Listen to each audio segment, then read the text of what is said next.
नमस्कार, स्वागत है आपका। आप देख रहे हैं आज तक। आपके साथ हूं मैं नेहा बाथम। धर्म में आज हम आपको बताएंगे शिव के 9 श्रृंगार के पीछे के रहस्य के बारे में और उनकी महिमा की कहानी लेकर आज हम आए हैं अपनी इस खास पेशकश में, जिसमें हम आपको इन सभी सामग्रियों का पूजन और उनकी महिमा के बारे में बताने के लिए हमारे साथ स्टूडियो में खास मेहमान मौजूद हैं, राजकुमार शास्त्री जी। शास्त्री जी, बहुत बहुत स्वागत है आपका। तो शास्त्री जी से जानते हैं कि कौन है वो 9 श्रृंगार और आपकी कौन सी मनोकामना होगी पूरी। उससे पहले जान लेते हैं शिव के इन श्रृंगार की महिमा के बारे में। जटाटवी गलज्जल प्रवाह पावितस्थले गलेवलम्ब्य लम्बितां भुजंग तुंग मालिकाम् डमड्डमड्डमड्डमन्निनादवड्डमर्वयं चकार चण्डताण्डवं तनोतु नः शिवः शिवम्। शिव, शंकर, भोलेनाथ, महादेव, महाकाल आदि असंख्य नामों से पूजे जाते हैं भोले भंडारी।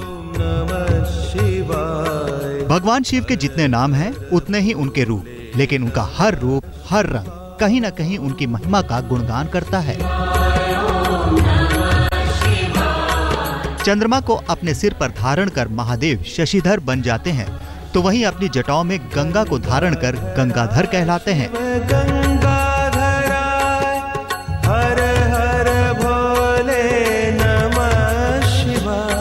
भस्म रमाए हुए, गले में सर्प और हाथों में रुद्राक्ष की माला धारण कर त्रिनेत्रधारी का ये रूप देखने में जरूर संहारक है, लेकिन माना जाता है कि भाव के भूखे हैं भोले भंडारी। महादेव जलमात्र के चढ़ावे से भी प्रसन्न होकर खुशियों से भर देते हैं अपने भक्तों का जीवन। लेकिन चंद्रमा, भस्म, त्रिशूल, चंदन, रुद्राक्ष, डमरू, ये सभी चीजें केवल महादेव के श्रृंगार सामग्री ही नहीं है, बल्कि इन सभी के पीछे लोक कल्याण के लिए इन्हें धारण करने की कहानी जुड़ी है। साथ ही इन सभी में महादेव की ही भांति भक्तों की मनोकामनाओं को पूरा करने की शक्तियां भी समाहित हैं।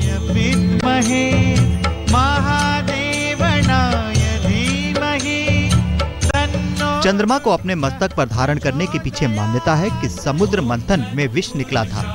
विष इतना भयंकर था कि इसका प्रभाव पूरी सृष्टि पर फैलता जा रहा था, परंतु इसे रोक पाना किसी के वश में नहीं था। तब सृष्टि को बचाने के उद्देश्य से शिव ने विष को पी लिया। इसके बाद शिव जी का शरीर विष प्रभाव से अत्यधिक गर्म होने लगा। शिव जी के शरीर को शीतलता मिले, इस वजह से उन्होंने चंद्र को धारण किया। तो वहीं 60,000 सागर पुत्रों की मुक्ति व समस्त धरतीवासियों के कल्याण हेतु शिव ने अपनी जटाओं में मां गंगा को धारण किया। ठीक इसी तरह महादेव के आंसुओं से धरती पर रुद्राक्ष की उत्पत्ति हुई। महादेव की शोभा बढ़ाने वाली ये सभी वस्तुएं आज से नहीं बल्कि सदियों से मानव का कल्याण करती आ रही हैं, और जब तक ये सृष्टि रहेगी ये सभी वस्तुएं भक्तों के लिए पूज्य तो होंगी ही, साथ ही उनकी मनोकामनाओं को भगवान शिव का आशीर्वाद दिलाने में मददगार भी साबित होंगी। ऐसे में बहुत जरूरी है उनके महत्व, उनकी महिमा और उनके पूजन विधि को जानना। तो अगर आप भी जानना चाहते हैं शिव की इन श्रृंगार सामग्रियों की महिमा के बारे में, तो बने रहिए हमारे साथ। आज तक ब्यूरो।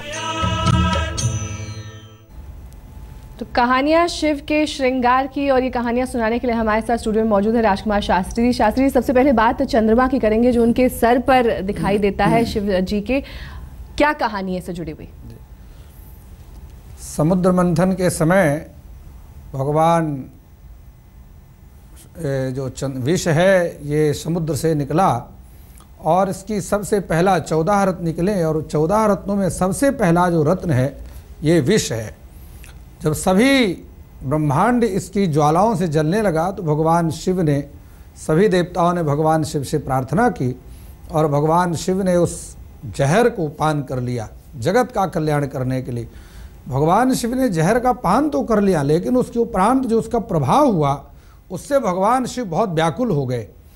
अब उस जहर के प्रभाव को शांत करने के लिए भगवान शिव ने सबसे पहले अपने माथे पर चंद्रमा की शीतलता होने के कारण, क्योंकि चंद्रमा में अमृत है और अमृत का विपरीत है जहर, तो भगवान शिव ने चंद्रमा में, अमृत में चंद्रमा को अपने मस्तिष्क पर धारण कर लिया, और जिससे कि उनको शांति की प्राप्ति हो जाए।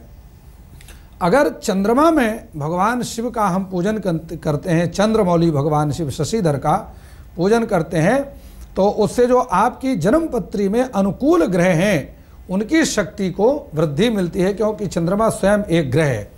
तो ये बात ध्यान रखें कि चंद्रमौली जो शशिधर भगवान शिव हैं, इनका पूजन सायंकाल के समय किया जाता है और पूर्व की ओर मुख करके किया जाता है। सायंकाल के समय क्यों? क्योंकि चंद्रमा ही शाम को ही होता है, दिन में नहीं होता। शिव का दूध से अभिषेक करके नील कमल के पुष्प की माला भगवान शिव को अर्पित करें और पुष्पदंत जो रचित है शिव महिम्न स्तोत्र का पाठ करें। एक बहुत छोटा सा मंत्र मैं आपके सामने दे रहा हूँ, ओम महादेवाय नमः। इस मंत्र की 10 माला का आप जाप करें, खीर और मालपुड़े का प्रसाद चढ़ा करके भक्तों में बांटें, भगवान शिव की कृपा से और आपकी मनोकामना सिद्ध हो जाएगी। चलिए, ये तो बात हो गई चंद्रमा की, अब बात कर लेते हैं गंगा की। इससे क्या कहानी जुड़ी हुई है? जी, गंगा जिस प्रकार आप जानते हैं, भगीरथी राजा सगर के पौत्र राजा भगीरथ जो है, इसको लेकर के आए भगवान श्री नारायण के चरणों से निकलने के कारण ये बड़ी पवित्र है। भगवान ब्रह्मा जी के कमंडल में बहुत दिनों तक निवास करी, वामन रूपधारी भगवान नारायण के चरणों से इसका प्राकट हुआ। गंगा को मस्तक पर भगवान शिव ने धारण किया, वही शांति प्राप्ति के लिए गंगा को धारण किए शिव का जो पूजन है, आप जानते हैं कि सगर के 60,000 पुत्रों का दोष निवारण के लिए जो पितृदोष था, उस मुक्ति के लिए इस गंगा का अवतरण भगीरथ लेकर के आए। तो विद्या, बुद्धि और कला के क्षेत्र से जुड़े हुए जो लोग हैं, वो भगवती गंगाधारी भगवान शिव का पूजन अवश्य करें। ओम गंगा विष्णु गंगा विष्णु गंगा विष्णु, ऐसा 3 बार उच्चारण करते हुए सबसे पहले गंगा जल से आचमन करें। पूजा में लाल रंग के कंबल का आसन अगर हो, वो विशेष रूप से शुभ माना जाता है। ईशान कोण की ओर मुख करके, क्योंकि ईशान देवता गृहम, ईशान कोण में देवताओं का निवास होता है, तो ईशान कोण की ओर मुख करके गंगाधर भगवान शिव का पूजन करें। पंचोपचार पूजन भगवान शिव का बहुत प्रिय है, पंचोपचार पूजन करें। एक मंत्र दे रहा हूं, बहुत छोटा सा मंत्र है लेकिन बहुत प्रभावशाली है। ओम रुद्राय नमः, इस मंत्र की 5 माला रुद्राक्ष की माला में जाप करें। धतूरे के पुष्प से भगवान गंगाधर का पूजन करने से भगवान शिव प्रसन्न होते हैं। इस बात को ध्यान रखें, भगवान गंगाधर का पूजन करते समय धार्मिक पुस्तकों का दान करें, ग्रंथों का दान करें, और जो असहाय विद्यार्थी हैं उनके विद्या अध्ययन करने के लिए उनकी सहायता करें। भगवान गंगाधर प्रसन्न होकर के आपके संपूर्ण पितृदोषों को नष्ट कर देंगे और विद्या और कला में निश्चित रूप से उन्नति की प्राप्ति होगी। ये तो बात हो गई गंगा की, अब बात कर लेते हैं भस्म की। पंडित जी बताइए, भस्म से जुड़ी कहानी। जहां हम भस्मधारी भगवान शिव की बात करते हैं, तो भस्मधारी के रूप में भगवान शिव महाकाल जो ज्योतिर्लिंग के स्वरूप में उज्जैन में स्थित हैं, इन महाकालेश्वर के रूप में भगवान भस्मधारी का पूजन किया जाता है। लोगों को आध्यात्मिक ज्ञान देने हेतु भगवान ने भस्म धारण किया और भगवान को चढ़ाई गई भस्म घर में रखने से ग्रह क्लेश का छुटकारा प्राप्त हो जाता है। सूर्योदय से पहले भगवान भस्मधारी का पूजन किया जाता है, इस बात को ध्यान रखना है। और बिना सिले हुए वस्त्र धारण करके भगवान भस्मधारी महाकाल का पूजन किया जाता है। गंगा जल में इत्र मिला करके और भगवान शिव का अभिषेक करें। फल नारियल का प्रसाद भगवान भस्मधारी के रूप में महाकाल को चढ़ता है, उसका प्रसाद चढ़ा करके भक्तों में बांटे। परिवार के साथ बैठ करके अगर आप ये पूजन करेंगे तो निश्चित रूप से आपको बहुत बड़े लाभ की प्राप्ति होगी और आपके घर में सुख समृद्धि की स्थापना होगी। राजकुमार शास्त्री जी, त्रिशूल जो हमेशा शिव जी के हाथ में दिखाई देता है, इससे क्या कहानी जुड़ी हुई है?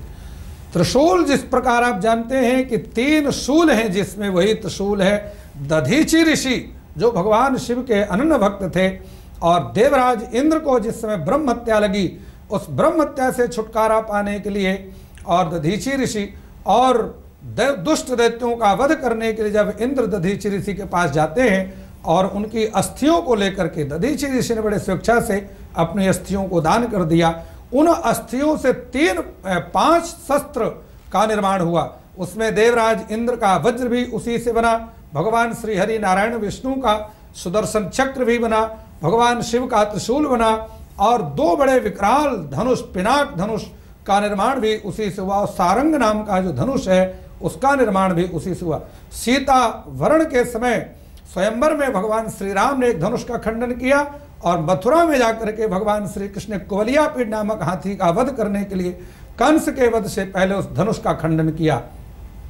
वह अस्थियों का त्रिशूल भगवान शिव के पास में रहा जीवन में सुख और समृद्धि प्राप्त करने के लिए। और बता दूं, जिन कन्याओं के विवाह में कोई रुकावट आ रही हो या जिन पुरुषों के वरों के विवाह में रुकावट आ रही हो, भगवान त्रिशूलधारी का पूजन करने से वो सब नष्ट हो, बाधाएं दूर हो जाती। शिव का शुद्ध जल से में काले तिल और दूध मिला करके अभिषेक करने से, और एक बहुत छोटा सा मंत्र है, इस मंत्र का अगर आप केवल 24 बार उच्चारण करें, ओम उमा देहार्द धारणे नमः, पुनः इस मंत्र को ठीक समय, ओम उमा देहार्द धारणे नमः, इस मंत्र का 24 बार केवल उच्चारण करें। रामायण में श्री गोस्वामी तुलसीदास जी की रामायण में वर्णित रुद्राष्टकम का पाठ करें। नारियल के गोले में पंचमेवा और शक्कर भर करके और किसी वीरान जगह पर अगर कोई कन्या दबा दे, 3 बार भी दबाए, उसका विवाह निश्चित रूप से उसकी सगाई हो जाती है, इसमें कोई संदेह नहीं। शास्त्री जी, डमरू, जहां हम डमरू की बात करते हैं, भगवान शिव के इस डमरू से ही संपूर्ण विद्याओं का प्राकट हुआ, जिस प्रकार लघु सिद्धांत कौमुदी में वर्णित है। 14 सूत्र अयुण ऋदृक एयों एयोंच हैव्रट लड अंगमंडम जवंच गढ़दस जब गढ़दस कप सक सरहलित माहेश्वराणी सूत्राणी अणादि संज्ञार्थानि येषामन्तायिता हकारादि स्वकार उच्चारणार्था लन मध्य तत्व संग का। रोगों से मुक्ति पाने के लिए भगवान शिव की डमरू की आवाज सुनते ही सभी रोग भाग जाते हैं। व्यापार में, नौकरी में, धन में प्राप्ति के लिए यह रामबाण है। पंचामृत से शिव जी को स्नान करा करके गंगा जल, केवड़ा जल से स्नान कराएं, सफेद वस्त्र, तुलसी पत्र की मंजरी चढ़ा करके भगवान शिव का पूजन करें। ओम नमः शंभवाय, इस मंत्र की 11 बार उच्चारण करें और घी के 11 दीपक जला करके भगवान शिव का पूजन करें, आरती करें। मेवा और पंजीरी का प्रसाद चढ़ा करके भक्तों में बांटें। परिवार के जो रिश्ते हैं, पारिवारिक रिश्तों का सम्मान करें। भगवान शिव की पूजा में डमरू बजाना बहुत आवश्यक है, इस बात को ध्यान रखें। चलिए, ये तो बात हो गई डमरू की। अब बात कर लेते हैं सर्प की। किस तरह से सर्प से कहानी जुड़ी हुई है और सर्प क्यों धारण किया भगवान शिव ने?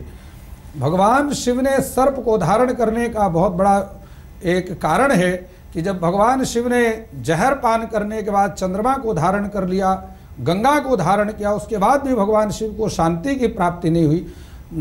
सर्प की नाभि बहुत ठंडी होती है। भगवान शिव के गले में जो जलन हो रही थी जहर के कारण, इस कंठ को ठंडा करने के लिए भगवान शिव ने सर्प की नाभि को धारण कर लिया। महादेव के गले में सर्पों को धारण किया हुआ इस स्वरूप का जो अगर भगवान शिव का पूजन किया जाए, राजनैतिक सफलता के लिए विपरीत पार्टी को खा जाता है। साहब, इस बात को ध्यान रखें। क्रोध पर नियंत्रण रहता है, वाणी में मधुरता आती है। और मंदिर में सर्पों के साथ भगवान शिव का पूजन करना, नंदी का पूजन भी चूंकि धर्म का स्वरूप है इसलिए नंदी का पूजन भी करना चाहिए। ओम नमः शंकराय विषधराय चा का एक माला इसका केवल जाप करें। कुशा के आसन पर बैठ करके भगवान शिव के स्वरूप का पूजन करें। दूध से अभिषेक कर कनेर के पुष्प अर्पित करें। चावल, चीनी और दूध का दान करें।